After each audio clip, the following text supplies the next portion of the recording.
Hello everyone, I'm the Pastor Tamaka, Apostolic Believers of Christ International, Israel Jerusalem.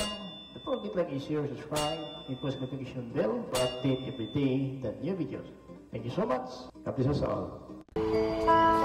Blessed be the name of Jesus Christ, to God be the glory, because His mercy endureth forever.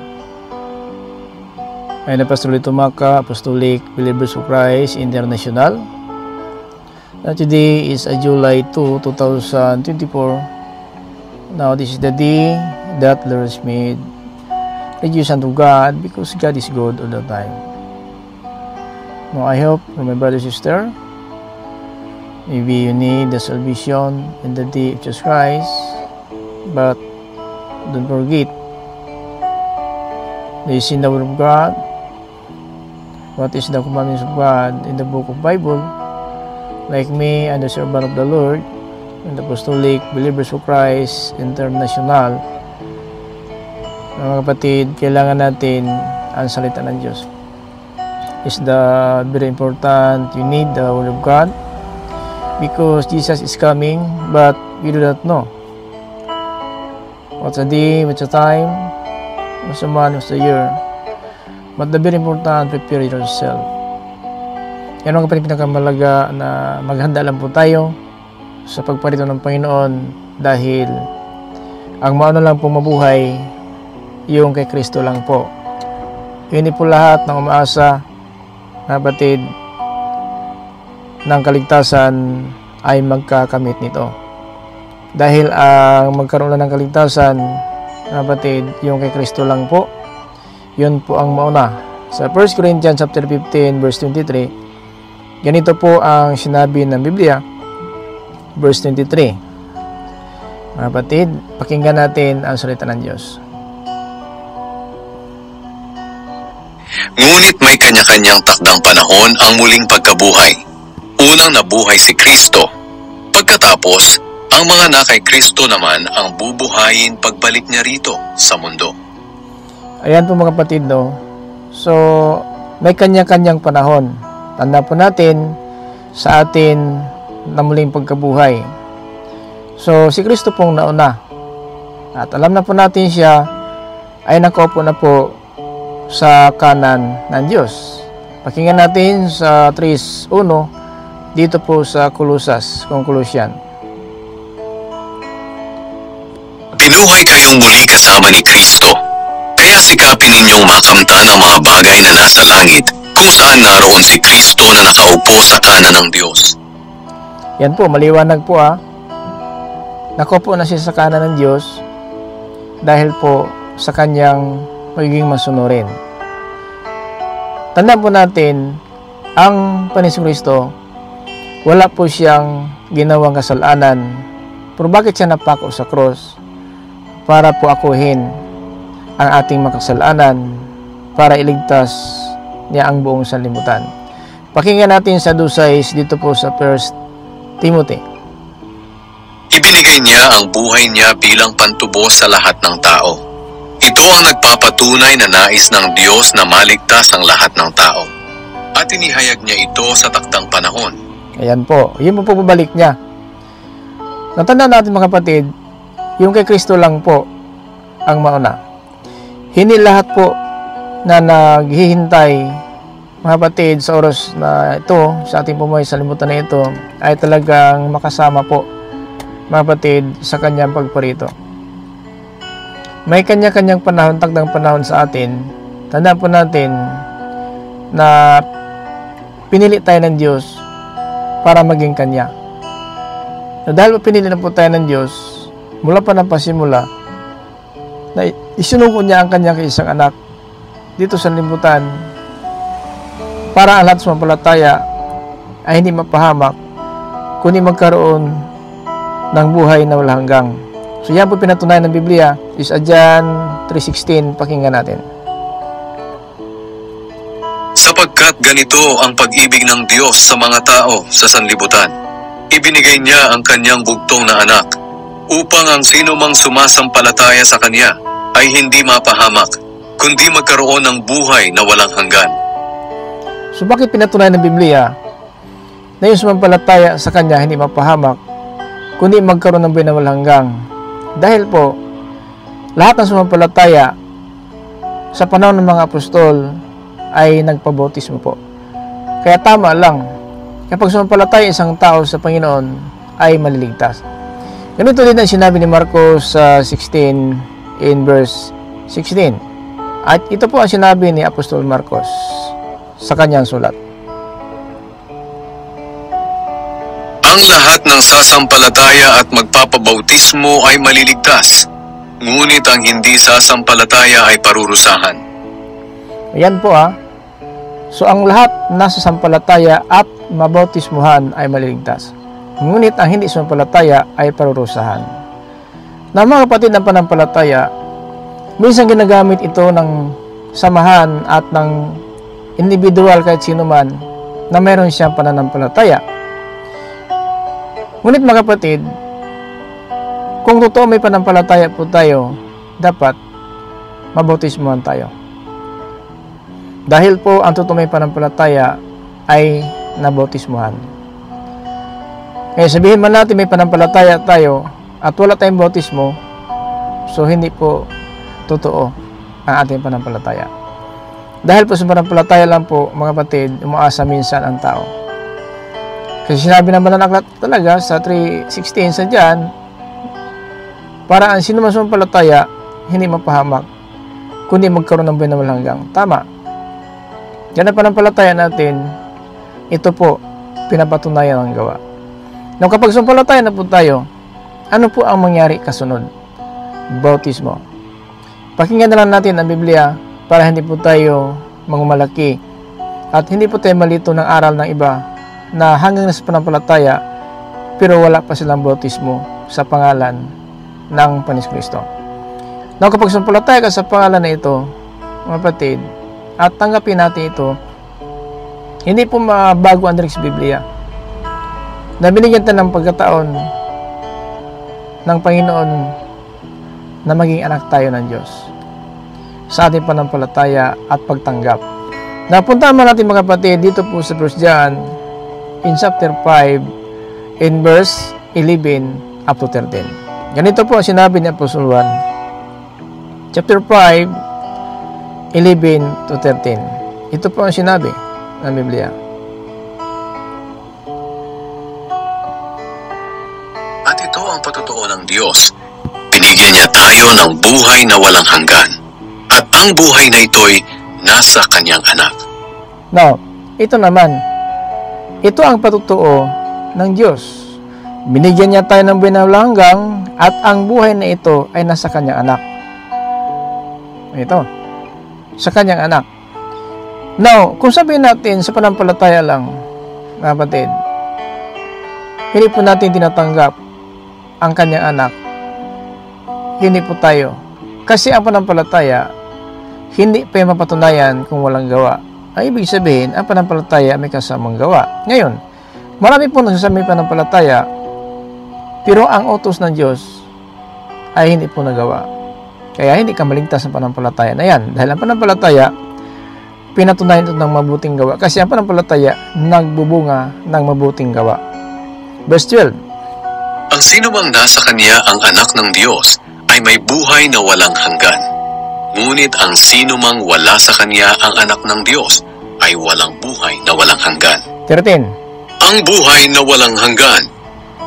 Isinusulat ko ito sa inyo na mga sumasampalataya sa anak ng Diyos upang malaman ninyong mayroon kayong buhay na walang hanggan. Sumampalataya sa anak ng Diyos upang inyong malaman na mayroon na kayong buhay na walang hanggan. Ito sinasabi nila, Pastor, panampalataya lang talaga ang tao, maliligtas na. Mga kapatid, ito sinabi ni Santiago, kung may panampalataya tayo, ito din ang sabi ni Apostol Santiago, mga kapatid, ito pinapakalayan sa 2:18 dito Santiago. Pakinggan natin 18 po, sa 2:18 Santiago. Kung talagang may magsasabi, may pananampalataya ako, at ikaw naman ay may mabuting gawa, ito naman ang isasagot ko. Paano ko makikita ang pananampalataya mo kung wala ka namang mabuting gawa? ipapakita ko sa iyo na may pananampalataya ako sa pamamagitan ng mabuti kong gawa. Paano na makita ating pananampalataya? Sa ating mabuting gawa. Ngayon, marami po sumampalataya, pero ang gawa, hindi mabuti. Ngayon, ang tanong, maligtas ka ba sa iyong pananampalataya na walang mabuting gawa? Siyempre hindi. Pakinggan natin sa 14. Ganito po ang sinabi po ni Santiago rin. Sa 2:14 Santiago. Kapatid, ano bang mapapala ng isang tao kung sabihin niyang mayroon siyang pananampalataya, pero wala naman siyang mabuting gawa? Maliligtas ba siya ng ganyang pananampalataya? Question.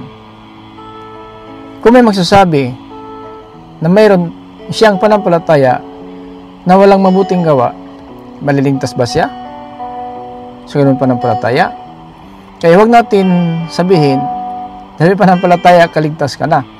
Kasi ang pananampalataya, pinatunayan ito mabuting gawa.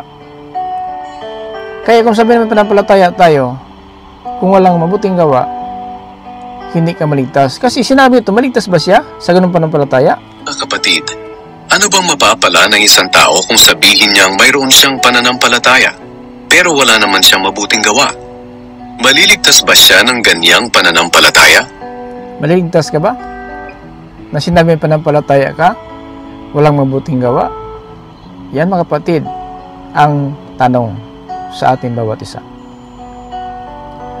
Siguro kung magtanong tayo ng tao, brother, sister, mayroon ka bang pananampalataya?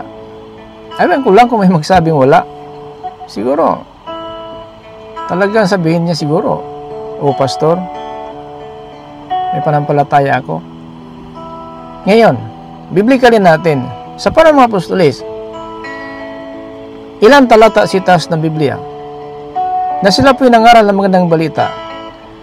Kapag nagkaroon po ang isang tao ng pananampalataya, sinasamahan talaga ng bautismo.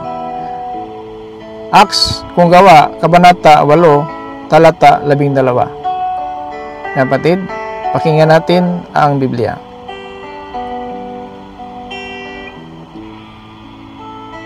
May tao rin doon na ang pangalan ay Simon. Matagal na niyang pinahahanga ang mga taga-Samaria sa kanyang kahusayan sa Salamanca. Nagmamayabang siya na akala mo kung sino siyang dakila. Ang lahat ng tao sa lungsod, mahirap man o mayaman, ay nakikinig ng mabuti sa kanya. Sinabi nila, ang taong ito ang siyang kapangyarihan ng Diyos na tinatawag na dakilang kapangyarihan. Ito po si Simon, sa Salmangkiro po ito. Habang parating si Felipe, ito po pinahanga niya ang mga tao ng Salamanca niya. Pero si Felipe parating pa lang. Pagdating ni Felipe, ganito pong nangyari. Verse 12. Matagal na niyang pinahahanga ang mga tao sa kanyang kahusayan sa Salamanca, kaya patuloy silang naniniwala sa kanya. Pero nang mangaral si Felipe sa kanila ng magandang balita tungkol sa paghahari ng Diyos at tungkol kay Hesukristo, sumampalataya at nagpabautismo ang mga lalaki at babae. Ayan po ha. Pagdating ni Felipe, may isang tao si Simon na ito po ay mahilig mag-Salamanca at pinapahanga niya ang mga tao doon sa Samaria. Pero pagdating ni Felipe na nangaral magandang balita tungkol sa paghahari ng Diyos, ay naniwala, sumampalataya ang babae lalaki at nagpabautismo. So, ang aral ni Felipe, bautismo talaga. Bautismo ang aral ni Felipe. Ganon din tayo. Ang pinakauna talaga, before tayo naging pastor, naging Christian po tayo at naging pastor, tayo din ay nagpabautismo. Dahil sumampalataya tayo sa aral ng Diyos, sumigitan po ng mga tao na ginagamit ng Diyos. Na ngayon, i-prove natin, bakit nga tinawag tayo na pastor Christian? Dahil nabautismo na po tayo sa pangalan ni Hesukristo. Dahil po, ang bautismo, yan ang katibayan ng taong may pananampalataya. Bautismo. Now, pakinggan na lang natin muna si John the Baptist, na siya po ay nangaral tungkol ang bautismo sa ilog ng Jordan, at ito nangyari sa 3:11 sa Mateo. Pakinggan natin, mga kapatid.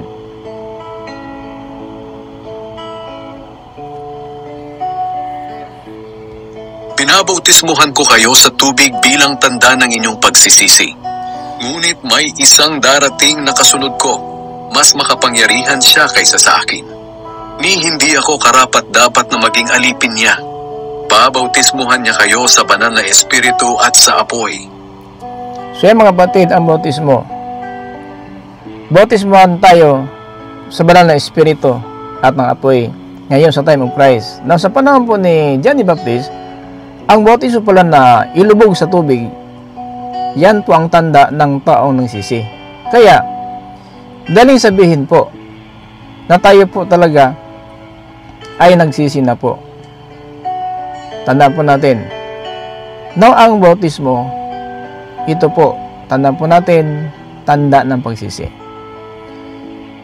Now, sa panahon po ni John the Baptist, sa time of Christ, sa panahon po ng mga apostoles, yung sumampalataya ay naganap ang bautismo. So, tama si Apostol Marcos, ang sumampalataya at mabautismuhan ay maliligtas. Sa time of Christ, nung si John the Baptist nagbautismo sa ilog na Jordan, sa mga tao pong nagsisi, tanda ang bautismo. Now, ang panampalataya, pinatunayan ng bautismo. Ang panahon po ni John the Baptist, ang bautismo, tanda ng pagsisi. Ngayon naman, sa panahon ng mga apostolis, sa time of Christ, na ang nagsisi, mga kapatid, at nagpabautismo. Now, ang bautismo, naganap po yan sa mga taong may pananampalataya. Ganito ang sinabi ni Apostol Pedro sa Acts 2:38, na sinabi niya, magsisi kayo at magpabautismo kayo ang bawat isa sa inyo sa pangalan ni Jesucristo upang mapatawad ang ating mga kasalanan. So, ang bautismo pala, nagpapatawad, at ang bautismo, ginagawa ng mga tao yan na sumampalataya ng aral tungkol ng kaharian ng Diyos. 2:38 sa Gawa hanggang po sa 41.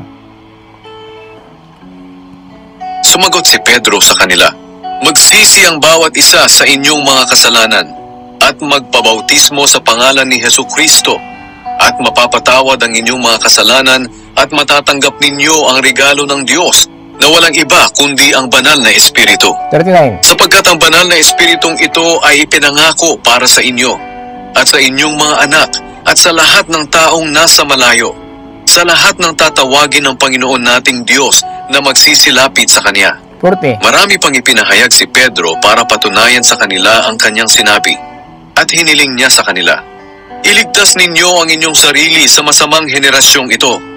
Marami ang naniwala sa kanyang mensahe 41. at nagpabautismo agad sila. Nang araw na iyon, mga 3,000 tao ang nadagdag sa mga mananampalataya. Sa panahon sa mga apostolis, yung naniwala po ng aral ay nagpabautismo. Sapagkat ang aral ng mga apostolis nagsimula sa bautismo. Ito po ang pinakaunang ministry ng mga apostol doon sa panahon ng Pentecost. Yan mga kapatid, doon sa Jerusalem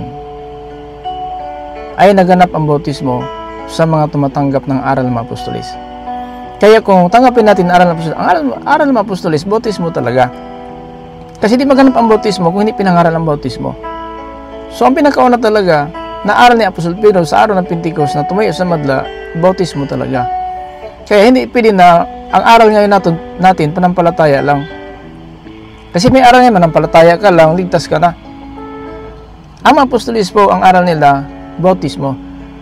Sapagkat, nang sumampalataya po, ang mga tao doon sa panahon ng mga apostolis ay nagpabautismo. So, anong sampalataya nila? Ang bautismo. Kaya ang bautismo, sinabi ng Pedro, magsisi kayo at magpabautismo kayo sa pangalan ni Jesucristo upang mapatawad ang inyong kasalanan at tatanggapin niyo ipagkaloob ng Espiritu Santo. Ayan mga kapatid, ang totoo na ang bautismo, ito ang tunay pala na tumatanggap ng aral ng Panginoon. So ang aral ng mga apostolis, bautismo talaga. Si Felipe, bautismo. No? Si Apostol Pedro, bautismo. Si Apostol Pablo, bautismo. Kaya ang tumatanggap talaga at sumampalataya ng aral ng apostolis, nagpabautismo. Now dito mga kapatid, bautismo pa rin sapagkat kahit na po si Lydia, nagpabautismo din sa panahon ni Apostol Pablo, si Silas, nagawa ang bautismo. Kasi ang aral nila, bautismo talaga. Kasi paano magpabautismo ka kung hindi mo napakinggan ang bautismo? Sabihin mo kaya, pasok pabautismo ako. Bakit? Pinangaral kasi ang bautismo. Kung hindi mabanggit ang bautismo sa aral, hindi ka magpabautismo. Kaya, bakit na nagpabautismo? Bakit tumanggap po itong 3,000? Dahil po, bautismo ang sabi ni Pedro, magsisi kayo at magpabautismo. Na si Felipe, anong aral? Bautismo pa rin. Naganap ang bautismo. Kaya, hindi pwede tayo mag-iba na sampalataya lang ang tao, ligtas na. Napakalayo po sa katotohanan. Nasampalataya ka lang, ligtas na. May bautismo po. Ang bautismo, ito pala ang totoong may pananampalataya. Kaya tama si Marcos, ang sumampalataya at mabautismuhan ay maliligtas. Di ba? Marami po ang nagsasabing pananampalataya, pero tanungin mo kung bautismado sila sa pangalan ni Jesus. Hindi lahat. Sapagkat may sumampalataya at may pananampalataya, nagpabautismo na nga, pero ang bautismo, iba sa mga apostol. So, hindi lahat talaga. Kasi kung mag-iba tayo sa apostolis, maging sumpa po tayo. Di ba? Kung mag-iba sa apostolis, maging sumpa tayo. Na itong bating, pakinggan natin sa 8:36 nga to 38 dito po sa gawa. Ito po ang bating na nabautismuhan din ni Felipe. Ito po. So, bakit nagpabautismo? Bakit sinabi ng bating, may tubig na? Ano pa ang dahilan hindi ako mabautismuhan? So meaning, ang aral ni Felipe, bautismo. Sapagkat ang nakadaan sila sa tubig, sinabi ng bating, may tubig na. May hadlang pa ba? Hindi ako mabautismuhan? So ang ibig sabihin, ang aral ni Felipe, tungkol pa rin sa bautismo. Pangalawa na po itong bautismo niya. Una, nabautismuhan, babae lalaki. Itong bating na naman, nabautismo pa rin ni Felipe. Pakinggan natin sa 8:36 nga to 38. Sumagot ang opisyal, "Hindi nga eh. Paano ko mauunawaan kung wala namang magpapaliwanag sa akin?" Inanyayahan niya si Felipe na sumakay sa kanyang karwahe at tumabi sa kanya. Ito ang bahagi ng kasulatan na kanyang binabasa. Hindi siya nagreklamo, katulad siya ng tupa na dinadala sa katayan, o kaya isang munting tupa na walang imik habang ginugupitan. Hinamak siya at hinatulan ng hindi tama. Walang makapagsasabi tungkol sa kanyang mga lahi dahil pinaikli ang kanyang buhay dito sa lupa. Sinabi ng opisyal kay Felipe, "Sabihin mo sa akin kung sino ang tinutukoy ng propeta, ang sarili ba niya o ibang tao?" Kaya simula sa bahaging iyon ng kasulatan, ipinaliwanag sa kanya ni Felipe ang magandang balita tungkol kay Jesus. Habang nagpapatuloy sila sa paglalakbay, nakarating sila sa lugar na may tubig. Sinabi ng opisyal kay Felipe, "May tubig dito. May dahilan pa ba para hindi ako mabautismuhan?" So, na pinangarap po ni Felipe tungkol sa kaharian ng Diyos, ang ating Pinagkristo pinapangaral, bautismo pa rin. Kasi pagdaan sa tubig, may tubig na dito. May hadlang pa ba? Hindi ako mabautismuhan? So, bautismo pala ang aral ni Felipe. Si Apostol Pedro, bautismo. Si Apostol Pablo, bautismo. So, kayo mga kapatid, hindi po tayo pwede magsabi sa ating aral ngayon, sumampalataya ka lang, ligtas ka na. Ang diablo sumampalataya, ligtas ba ang diablo? Kasi ang panampalataya, pinatunayan mabuting gawa. Ang diablo sumampalataya, pero hindi niya magawa ang kalooban ng Diyos, sapagkat kaaway siya ng Diyos. May panampalataya ang diablo, may panampalataya. 2:19, Santiago, sumampalataya ka ba isang Diyos? Tama ka. Diablo nga sumampalataya at nanginginig. Ngayon, kung sabihin na sa panampalataya, ligtas tayo, pati ang diablo, may panampalataya ang diablo. Yun po ang dapat natin malaman.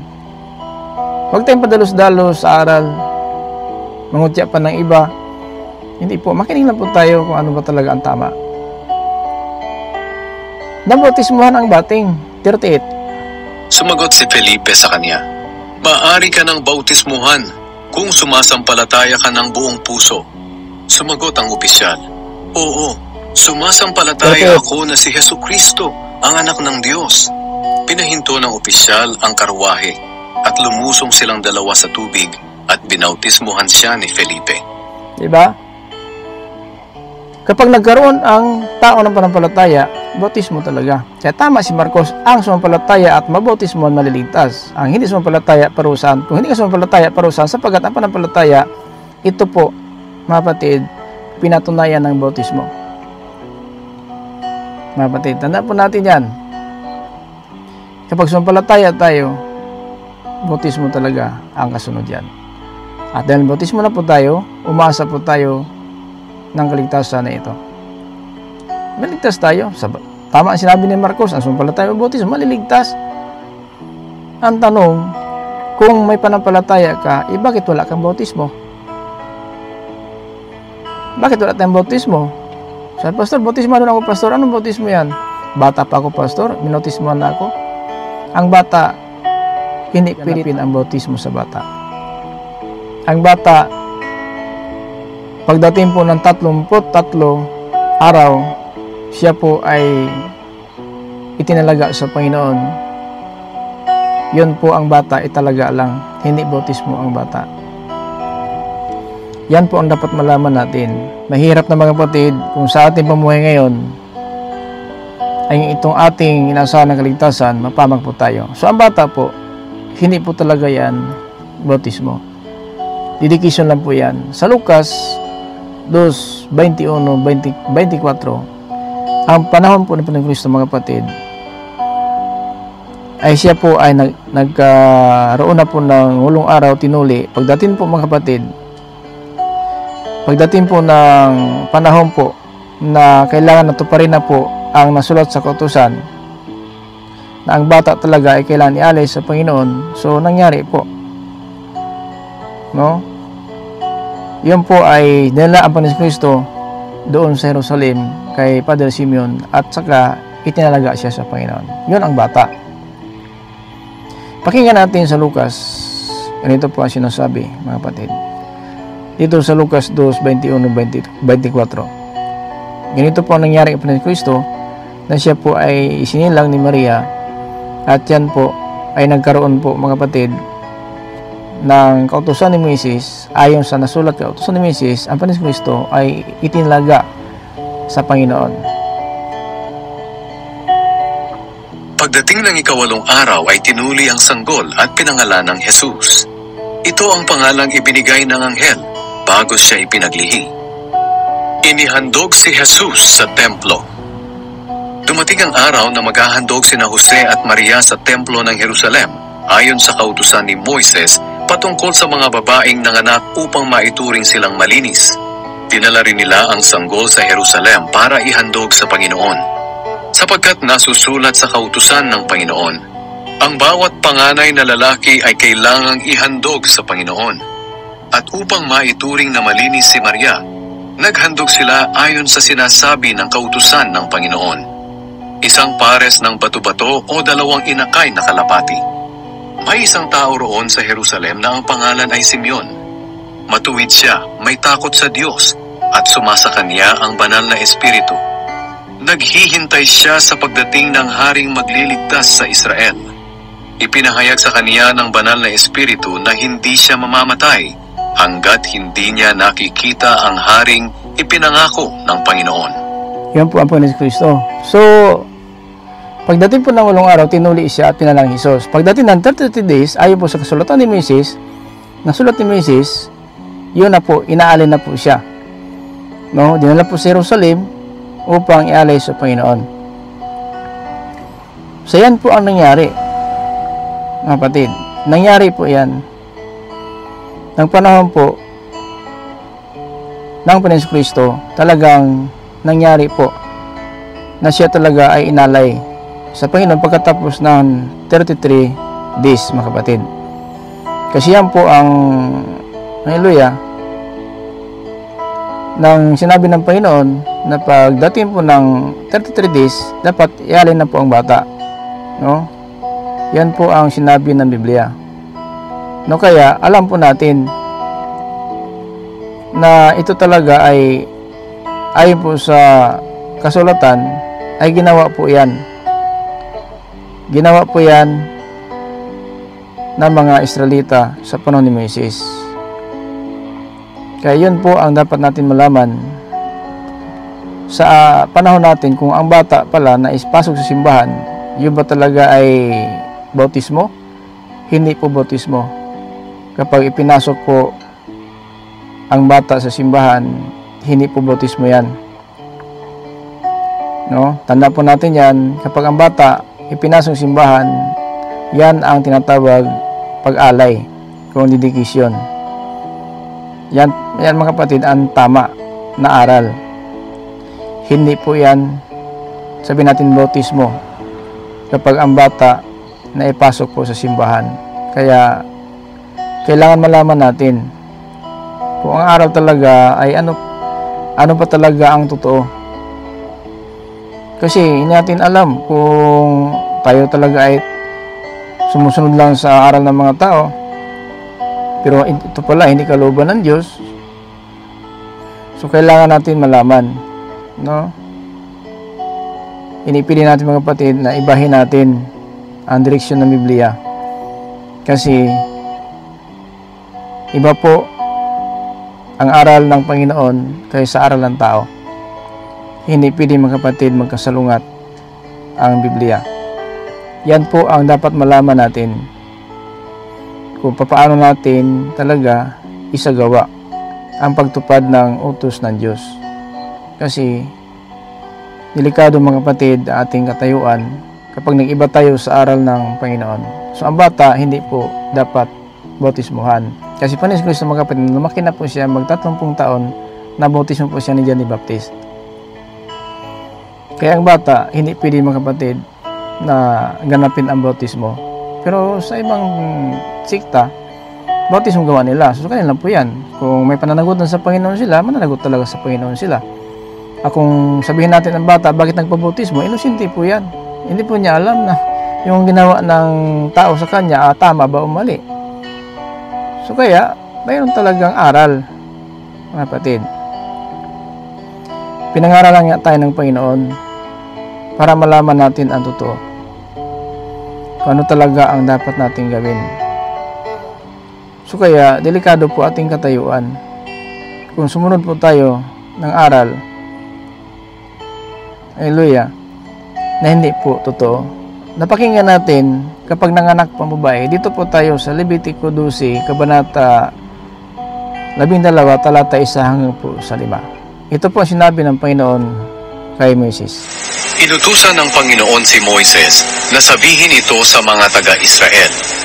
Kung ang isang babae ay nanganak ng lalaki, siya'y ituturing na marumi sa loob ng 7 araw, tulad ng panahong siya ay may buwan ng dalaw. Sa 8 araw, tutuliin ang kanyang anak. Dahil sa siya'y dinudugo pa, maghihintay pa siya hanggang sa makalipas ang 33 araw bago siya ituring na malinis. Yun po. So, pag nanganak po ang babae ng lalaki, 7 araw po siya marumi kung magdudugo. Sa 8 araw, tuliin ang bata. So, yun po ang nangyari kay Panis Kristo. Pagka dati na 8 araw, tinuli po siya. No, tinuli po siya.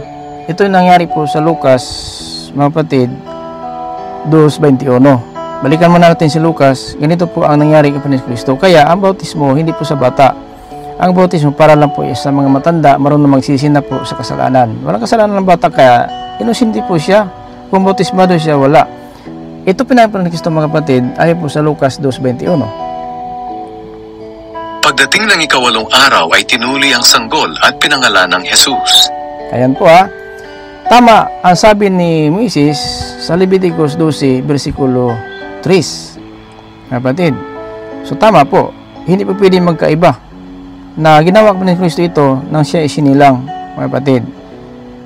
Tulad ng pagdudugo, mga kapatid, ng isang normal na babae, 7 araw. Kaya pagkat isilang pa ni Kristo, 7 araw po naghintay si Maria.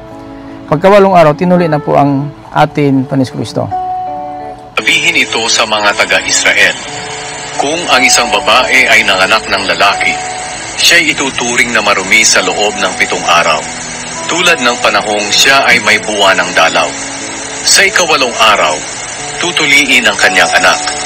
Dahil sa siya'y dinudugo pa, maghihintay pa siya hanggang sa makalipas ang 33 araw bago siya ituring na malinis. Kaya, hindi siya makapasok sa simbahan hanggang naghintay pa. Naghintay pa ng 33 days. Kaya tinuli po siya po ng Kristo sa 8 araw, pero naghintay pa si Maria ng 33 days bago siya pumunta sa Jerusalem. So yun po ang nanganak ng lalaki na pagbabae. Verse 5. Dahil sa dugo ng panganganak, hindi siya maaaring humipo ng kahit anumang bagay at hindi siya maaaring pumunta sa toldang tipanan. Kaya hindi pinay makapunta ng Jerusalem si Maria hanggang matapos ng 33 days. Hindi makapunta ng tipanan. Kung sabihin natin, pulpito ng Diyos. Hindi siya makapunta ng simbahan hanggang di matapos ang 33 days. Now, pagbabae. Hanggang sa matapos ang kanyang paglilinis. Kung babae ang anak niya, ituturing siyang marumi sa loob ng 14 na araw. Kung babae, 14 days. Marumi siya. No? Manatili siya sa bahay. Hindi siya makapunta ng simbahan. Hindi po. Kasi nasa kanyang kapangyarihan ng pagdudugo. So, tuloy natin. Tulad ng panahong siya ay may buwan ng dalaw.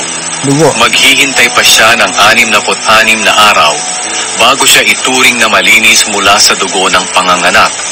Kapag tapos na ang mga araw ng kanyang paglilinis para sa anak na lalaki o babae, magdadala siya sa pari malapit sa may pintuan ng toldang tipanan.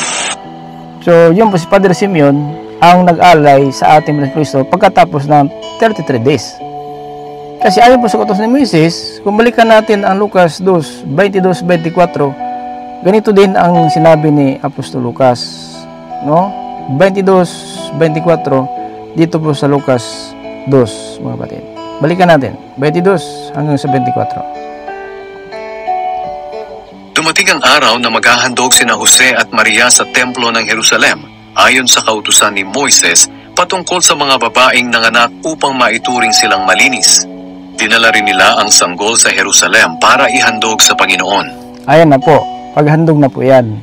Kaya, tulad ng aking apo mo lalaki, pagdating ng 33 days, inalay ko talaga sa simbahan. Apo ko na babae, pagdating ng 66 days, inalay ko rin siya sa simbahan. So yun po ang kautusan. Pero wala na pong handog kasi si Kristo na po handog ng ating Pasko. So wala nang handog pero seremonyas pa rin ng pag-alay. Pero hindi bautismo. Ganun po. Sapagkat ang inalay siya dito ay kautusan ni Moises na 33 days, paglaki pa ng Kristo, malapit siya mag-30, nag-umpisa ng ministry, dito mga kapatid sa Lucas 3:23. Pakinggan natin. Malapit siya mag-30, nag-umpisa ng ministry. Now, nabautismo si John the Baptist, 40 days lang po ang agwat at nag-umpisa siya ng ministry. Ang sinabi ni Apostol Lucas, mag-30 taon na nag-umpisa ang Panginoon ng pangaramandang balita. Pakinggan natin sa Lucas 3:23. Mga 30 taong gulang na si Jesus nang magsimula siya sa kanyang gawain. Mag-30 taon na nagsimula ng kanyang gawain. Now, nang pumunta siya doon sa Jordan, no, upang magpabautismo, kaya 40 araw lang agwat, nag-umpisa siya mga ng balita. So, nagpabautismo siya, malapit na mag-30. Malapit mag-30. 3. Mga batid, dito po sa 13-17 sa Mateo. Dumating si Jesus sa ilog ng Jordan mula sa Galilea at pinuntahan niya si Juan upang magpabautismo. Wala na si Maria dito, wala na po si Jose. Siya lang mag-isa. Siya lang mag-isa na pumunta po siya kay Juan, John the Baptist, para magpabautismo. Ito na ang bautismo. Pero sa bata ba, na maliit pa po siya, 33 days, inalay po siya ni Padre Simeon sa Jerusalem. Kaya sinabi ko na nga ang bata, hindi mo masisi yung bata kasi hindi alam na anong ginawa sa kanya na seremonyas. Kaya paglaki niya, pastor, bautismado na ako. Maliit pala ako. Kasi sinabi ng mga magulang, bautismado ko na anak. Tsaka bautismo doon sa simbahan. Pero ang Biblia nagsasabi, hindi bautismo yung gagawin. Pag-alay lang po yan, kung didikisyon sa bata para ang kanyang pangalan matala doon sa langit. Kasi yun na po umpisa pag pangalan sa kanya. Di ba tinanong minsan, sinong pangalan nito? Di ba pag nagbautismo, sinong pangalan nito? Brad, sister, sinong pangalan ng bata na ito? Di ba? Pero hindi pala, pagtala pa lang, kaya tinawag na pagtala yan. Yan tawag kaya ang pagdidikisyon, pinapala ang pangalan. Kaya nagtanong nga, anong pangalan ng bata na ito? Di ba? Pinalan siyang Jesus. pagdating ng 8 araw, pagkatapos ng 8 araw, ng 30 days na dumating, ay inalay na po siya kang Padre Simeon doon sa Jerusalem. Jesus na ang pangalan niya. Na lumakin na po siya, papunta ng Jordan, 13 to 14. Tumutol si Juan na bautismuhan si Jesus at sinabi, "Bakit magpapabautismo ka sa akin? Ako ang dapat magpabautismo sa iyo." Pero sumagot si Jesus, "Hayaan mong mangyari ito ngayon, dahil ito ang nararapat nating gawin upang matupad ang kalooban ng Diyos." Kaya pumayag si Juan. Nang mabautismuhan si Jesus, umahon siya sa tubig. Bumukas ang langit at nakita ni Jesus ang Espiritu ng Diyos na bumaba sa kanya na tulad ng isang kalapati. Ito ang bautismo dapat nating gawin. Kasi sa bautismo na ito, kapag tayo talaga ay nagpabautismo sa bautismo na tama na proseso, sa ilog ginagawa ang bautismo, hindi po sa simbahan, bukas ang langit para sa atin. At ang Espiritu ng Diyos matanggap tama ang promise ni Apostol Pedro. Ang sabi niya sa Acts 38, magsisi kayo at magpabautismo kayo ang bawat isa sa inyo sa pangalan ni Kristo upang mapatawad ang inyong makasalanan at tatanggapin ang pagkaloob ng Espiritu Santo. Kaya, nang nabautismo si Kristo, pumatong sa kanyang balikat ang Espiritu ng Diyos. Ito ang bautismo dapat gawin natin. Hindi masisi ang bata na bakit nagawa yun sa kanya ng mga magulang, kasi kahit magulang, ganun din ang proseso sa kanila. Kaya ginawa din sa mga anak nila na pagdating na po ng araw na yon, pagdala sa simbahan, bautismo ang ginagawa. Pero ang totoo, hindi po bautismo ang gawin sa bata. Dedication lang po yan, no? Ng seremonyas, hindi bautismo. Kasi ito po, naglakad po ng Kristo padung sa paputungo po sa Jordan, galing sa Galilea, inakasama si Jose si Maria. Ibang proseso ito. Iba yung Lucas 2:21-24, na talaga naghintay ng 33 araw bago si Jesus dinala po sa Jerusalem kasama ni Maria. Tama. Nang lumaki na po siya, mag-30 taon na, nagpabautismo siya, mag-30 taon na. Kasi pagkatapos ng bautismo niya, 40 araw lang, nag-ministry na po siya. 4:1 hanggang sa 10 dito sa Mateo. Ika-4 na kabanata. Ang pagtukso kay Jesus. Pagkatapos nito, dinala ng banal na Espiritu si Jesus sa ilang upang tuksohin ng Diablo. Doon ay nag-ayuno si Jesus ng 40 araw at 40 gabi. O ito So pagkatapos ng bautismo ng Kristo, nag-ayuno siya ng 40 araw, 40 gabi. Pagkatapos na tinukso siya ng Diablo, hindi siya na dinaig ng Diablo, umalis ang Diablo, nag-umpisa siya ng aral dito sa city, mga kapatid, no? Nag-umpisa na po siya ng aral dito, malapit na siya mag-30. Ito ang umpisa na po niya, mga kapatid, dito sa 4:17 sa Mateo.